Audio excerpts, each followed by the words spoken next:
Hello and welcome to See If It Sticks, the news at Sticks.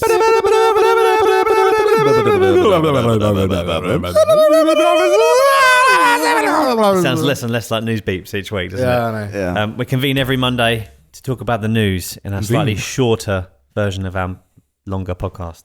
Yes. Slightly short. Slightly shorter, sometimes slightly longer. I'm Ross. I'm Dan. I am Dom. Hello, everybody. This week we're talking about old people driving. I know we haven't done this a few times. It's been a many visited subject, but this one had to be read out because this lady's great. Is she? No, she's not. Well, she's great in the most terrible sense. In an ironic sense. This is coming from our favourite news source, the Metro. By the way. Hey!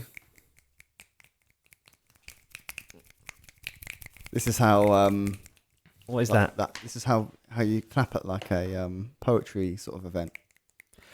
Do you know what? It Funny does enough, sound like last night applause, I was watching. I don't know if you guys ever watched this series called Versailles, No. and it's about the building of Versailles and all the shit that went down there because it was a bit naughty. But there was this guy doing a poetry reading Yeah. to like the king. I think it's King Louis XIV or something like that, and everyone loves it. And at the end, there's just these couple of French dandies just like tapping their canes on the floor, just going, and like he's like, oh, thank you. That's what I think we need on this show. What a bit of refinement. Yeah. A bit of aristocratic refinement. It's going to take more than clicking our fingers to refine this fucking podcast. Don't they also like one-handed clapping? Yes. Just sounds like moths rustling. It does, yeah. One of my hands sounds like Is one of them clammier than the other one one? of them sounds like I can't do it properly. The other one sounds like I'm masturbating.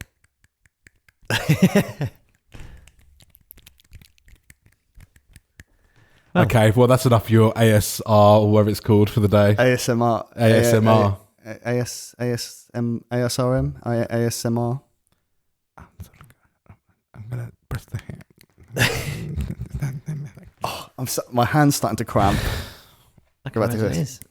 You know what's going to happen? I've recently, this is Nerd Town now, I've recently adjusted the noise gates on this podcast to make it a little bit crisper. That's just going to be silence. All the clicking that we've done is just going to be fucking silence. Fantastic. Yeah, it's going to be great. Old ladies. No, don't refine. Headline says, Yeah. grandmother ended up driving 300 miles after setting off for a hospital appointment that is just 10 minutes away. Amazing. I would have, before we even go any further into this, I want to bring up the fact that when you were reading this out, reading the headline out, and we decided to cover it on today's news, you made quite a bold claim that you have done similar before. I have done similar, yeah. To the tune of 300 miles? No. Oh, right, okay. Probably an hour though. Thought we'd have to get you committed Really? there. Probably an hour though. Probably a good 60 miles. Right, because, well, continue reading. I can't so, remember. Oh yeah, okay. We'll so, continue reading. I'll tell you my so, story. so we find out yeah. how she Okay. managed it. I just wanted to put that in the forefront of everyone's minds that Yes. as Ross reads you this story, just bear in mind that he's done it too. Yeah, not to Scotland. Exactly the same. I went the other way. Valerie Johnson, who is 83, was supposed to go to the Royal Hospital in Worcester, 6 miles from her home, but she carried on for 8 hours and ended up in Scotland, where she eventually ran out of fuel. How the fuck does she manage that? That's a lot of mistakes, isn't it? That is so. That's a lot of wrong So she- turns. That's a lot of straight line driving. So she That's missed- what I'm saying. Yeah. missed turning, Yeah, continued driving 300 miles, and then didn't look ran at out her of petrol fuel. gauge. Yeah. Oh, maybe she just didn't want to stop. Maybe she thought eventually she'd get there. Maybe she was But having then one of how those. was she gonna have petrol in her car? She was having a senior moment. Right. Anyway, continue. Yeah, for 7 hours. Yeah. I've driven to Scotland. I know how long it takes. Yeah, and you got to stop for snacks at least twice. Yeah. On the way to Scotland. It takes ages. It's believed that she missed her turn off because of roadworks, and carried Because up. roadworks. And she carried on up the M5 and M6. She eventually stopped when the car ran out of fuel outside a couple's house in Larkhill, Lanarkshire. Lanarkshire. Lanarkshire, there you go. Lanarkshire.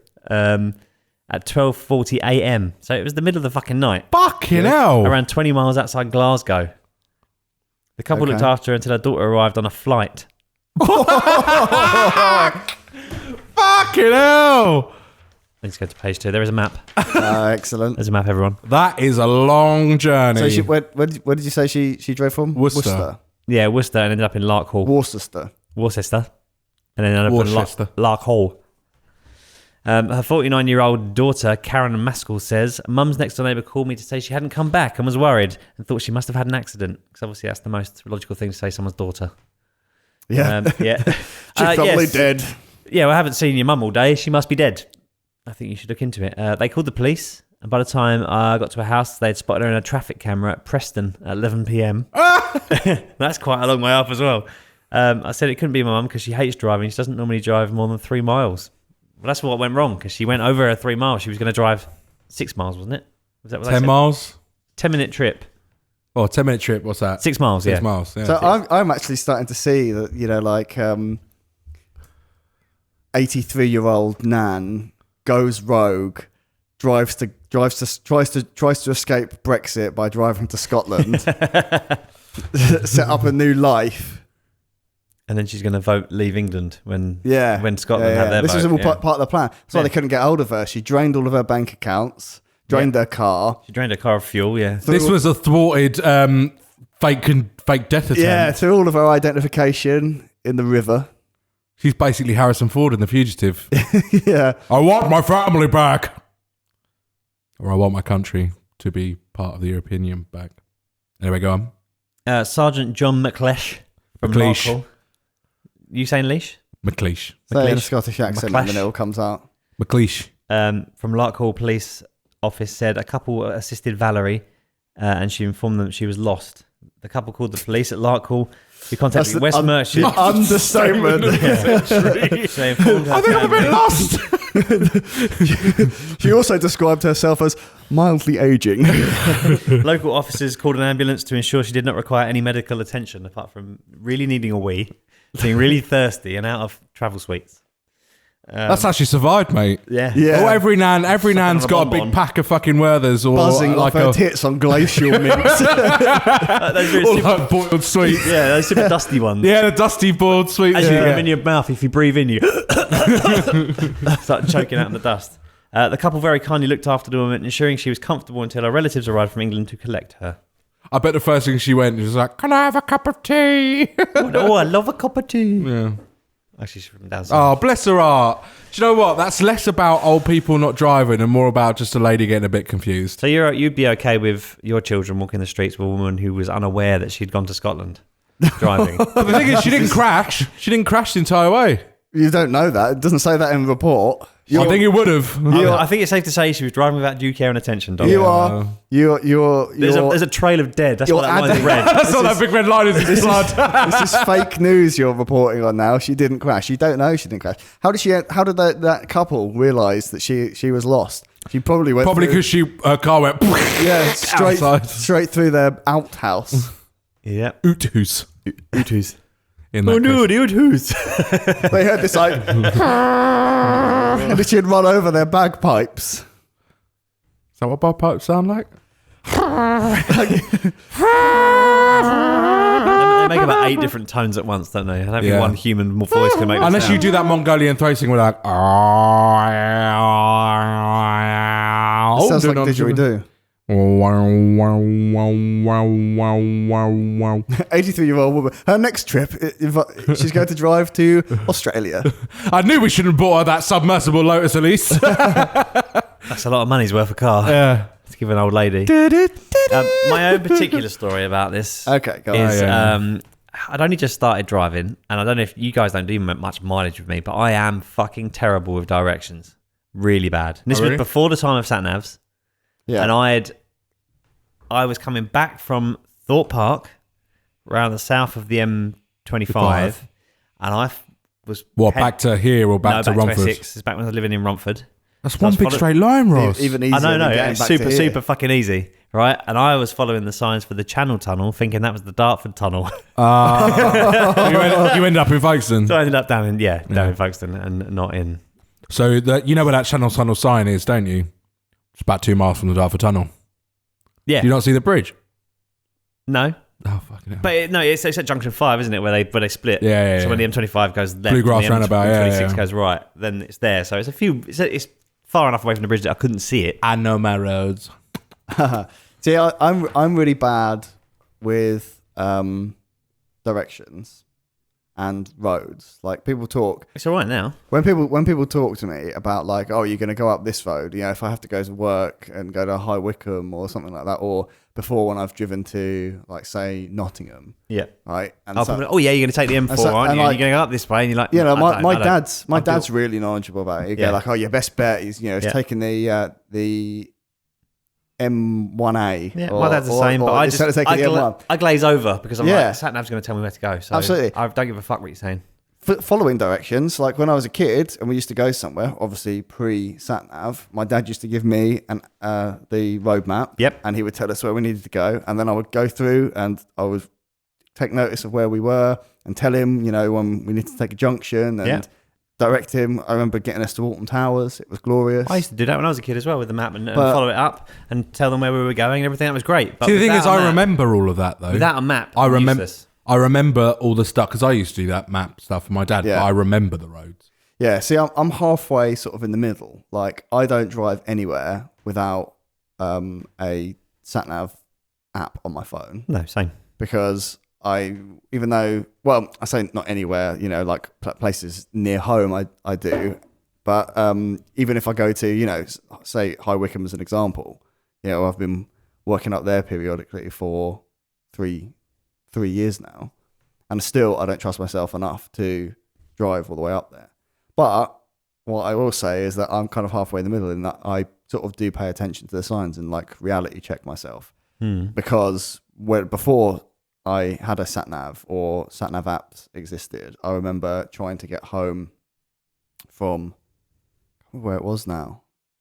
I've got a feeling it might have been Reading Festival, and I wasn't sure which way to go. I'd planned the route there.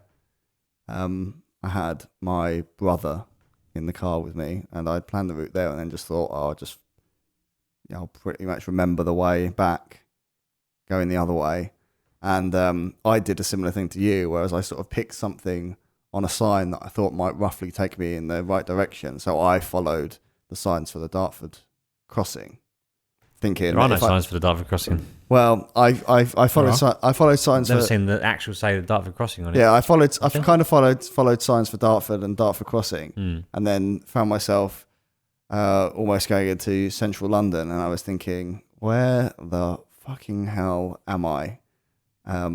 But I should have done the opposite of what you should have done, and I should have been following the signs to Channel Tunnel. Yeah. I've never been in that sort of a situation. No. Period. No. I'm pretty good with directions. Yeah. I can remember fucking things. Terrible. Absolutely terrible. I can barely get myself. I think I've been working for the company I work for 2 and a bit years now, nearly 3. I couldn't get there. If you set me on my way now without any aids, I probably wouldn't make it. If you told me you need to go to Glasgow, I could probably find my way there without sat nav. I could probably get to Glasgow, with road signs. Or like if you told me, if it was roughly Glasgow, that would be fine. If you plonked me somewhere random in London, I would be able to find my way out the other side and home. What about blindfolded? I'm getting better with That's different. But I used to. What about if we plugged your ears and your nose, but you could still see? I had to breathe through my mouth. That'd be fun. Why does he need to smell to be able to? One eye and one ear. That'd be fine. The other eye and the other ear. That'd be fine. 2 nostrils and 1 eye. You're pushing it. I used to do deliveries in That's London. how he does it. He smells his way home. He's like Scooby-Doo. I used to do deliveries in the middle of London, and I still don't know what's above what and what's below what and what's next to what. Yeah. Terrible. I'm just now starting to get my head around it. If you didn't receive a delivery in 2007. Yeah. That's right. Well, there you go then. Yeah. That's but autonomous cars are coming. And that's going to be a thing where you're not going to need to know where you're going. You're not even going to need to have a driving license soon, which is good because the elderly can still get around of their own volition. Scary. Yeah, it's going to be a good thing. Dun, dun, dun, dun, dun. I do think that there should be some testing. There is testing. Testies. Elderly people. Oh, well, the ones to have a driving license? Yes. Absolutely, there should be, yeah. Yeah. But I don't think... The thing is, like, I took my driving test, but I don't think that I would have been qualified to drive had I not been driving around with my dad for months preceding my driving test, because what I learned in my driving test had very, very little to do with actual driving. Yeah, that's always the way. You learn to drive once you've passed your test. I think that if I hadn't spent a bit of time in the car with my dad, I would probably still 10, 11 years later be sitting at the first busy junction I ever came to, because I wouldn't know how to push myself out or anything like that. No, the problem is I spent too much time with my dad doing that stuff, and that's why I failed my test so many times. Yeah, and you went the wrong way down the wrong way street.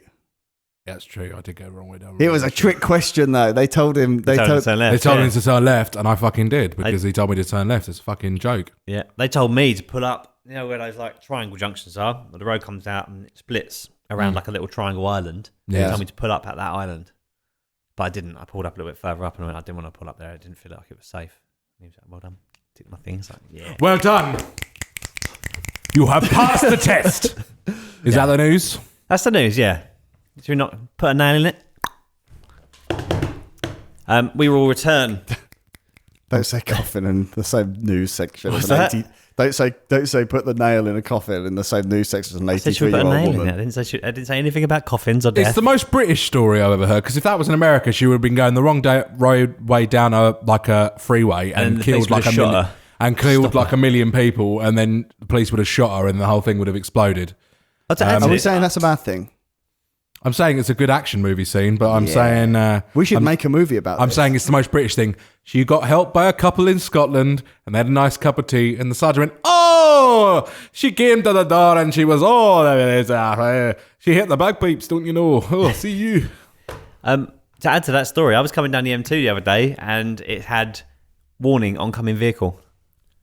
Oh, fuck. Yeah. That's not a sign you want to see. At which point your sphincter went... Well, yeah, I had to slow it down from 120, didn't I? No, yeah, I was thinking... Well, and that's when you realised you were going the wrong way. Stopped eating his burger and chips. Yeah. Turn the DVD off. That's it. Oh, I remember when we used to watch DVDs everywhere. Remember we used to watch films when we drove everywhere, Dan? Yes, I do remember that. It was the only way to distract myself from the terror. Did you see... Never saw it. No, and it was pretty much from Dartford, the A2, all the way down to about junction 3 of the M2. It said oncoming vehicle. Just dropped everyone down at 40 mile an hour. We sat there at like 40 mile an hour for ages, and I think people started to think, yeah, This is It's like Dom's. It's probably Dom's driving test bloke now doing signs for the highways. You passed, and then at the end, you passed the test. If you get 40 all the way down. When you actually arrived at your destination, your driving instructor gets out of like this, like a moment of truth style thing. There's like a big thing at the end of the road, and he comes out and just says, "I knew you had it in you."